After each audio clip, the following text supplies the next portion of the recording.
Merci beaucoup Ablo. Yam bon makaratar ki oragan dañu fanne. Voilà donc maintenant gar nan tindi kebe Kenya l'entrepreneuriat et la mondialisation. On a kat man hakkono danga tan kat entrepreneuriat et la mondialisation. Yo, en fait, l'entrepreneuriat et la mondialisation. L'entrepreneuriat, en fait, face à la mondialisation, quoi.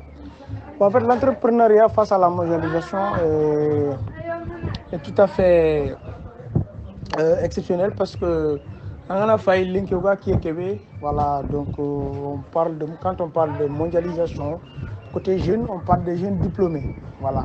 Donc la plupart du temps, jeunes nous viennent à l'université. Voilà, ils ont des masters, des doctorats. Et voilà, ils ont en tête, la seule chose qu'ils ont en tête, c'est d'avoir un boulot requis à leur compétence ou encore à leur diplôme, pour ne pas dire voilà, leur compétence, requise à leur diplôme. Mais l'Inki qui est l'Inki, c'est pas du tout facile que tous les jeunes soient voilà, des fonctionnaires. Voilà, tous les jeunes soient des fonctionnaires. Donc il faut qu'il y ait des jeunes qui créent des emplois, qui s'adonnent à l'entrepreneuriat. Voilà, donc si Koungem adonné à l'entrepreneuriat, donc leur finition, c'est le chômage. Ils vont tous finir au chômage. Et là, surtout ici en Afrique, au Koumarade, donc au système éducatif face à la mondialisation n'est pas du tout bon. Parce que notre système éducatif ne nous engage pas du tout à l'entrepreneuriat. Donc ce qui fait que la plupart du temps, tu entends des grèves de chômage, voilà, donc il y a des chômeurs gris, voilà, ils grèvent, mais bon, je pense que tout cela est dû parce que le système éducatif qui est en manière. Donc je pense qu'il faut on a qu'à changer et puis voilà, donc ça donnait à un système éducatif beaucoup plus mondial. C'est-à-dire beaucoup plus mondial, comme avec la création des emplois, voilà, on a des jeunes qui entreprendre. Il y a autosuffisant, il dépendre de personnes. Beaucoup de gens qui ont fait en tel master ou doctorat, qui dépendent toujours des parents. Donc là, bon, boursier nous fallait, voilà, et puis c'est pas tout le monde qui est boursier aussi. Boursier nous fallait, donc tu dépendras toujours des parents, contrairement à l'Europe. Voilà, donc il y a une très grande différence entre voilà, voilà, la mondialisation d'Europe et la mondialisation de l'Afrique, voilà, si je peux me permettre. Merci beaucoup Traoré, Odi Famu Yegide.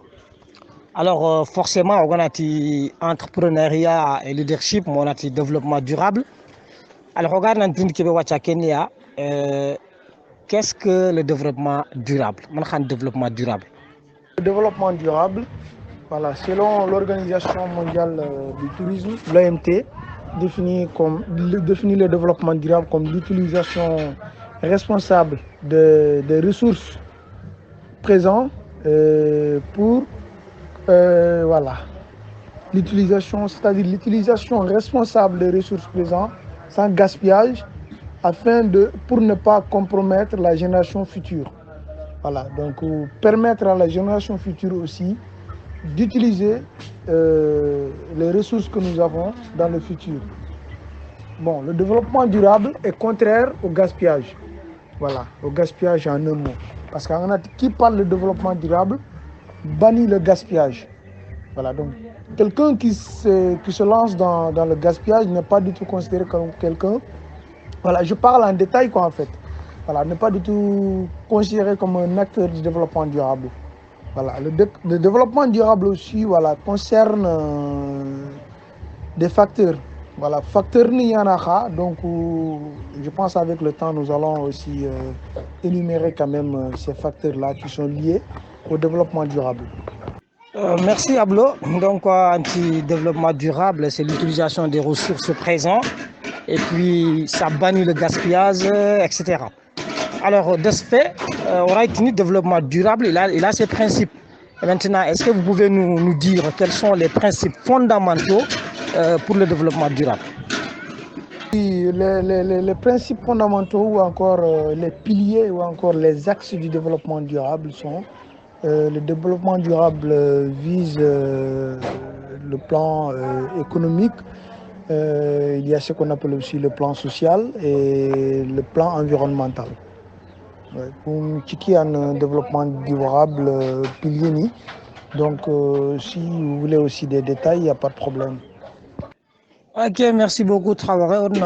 Maintenant, on va quelle est l'importance du développement durable dans le milieu rural? L'importance du développement durable.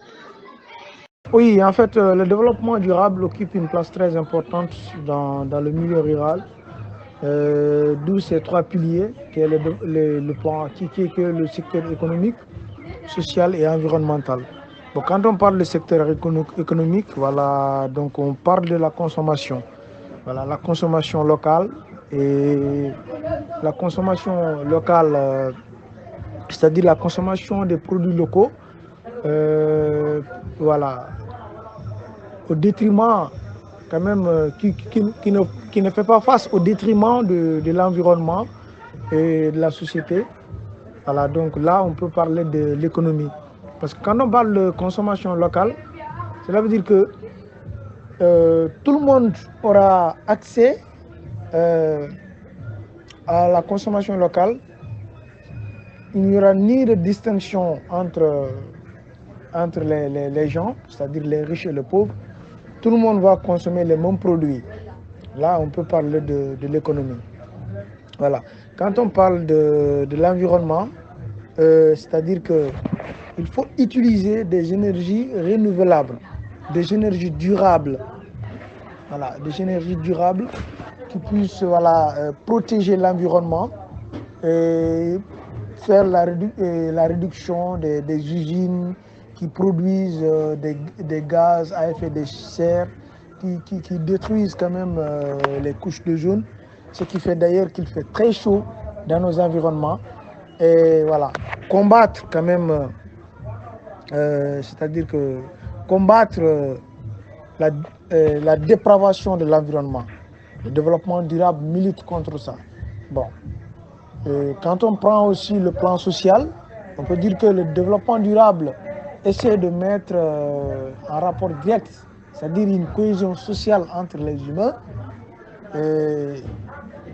pour qu'il n'y ait de distinction entre qui que ce soit, pour qu'il n'y ait de distinction de race, d'ethnie et aussi de statut social, c'est-à-dire les pauvres et les riches.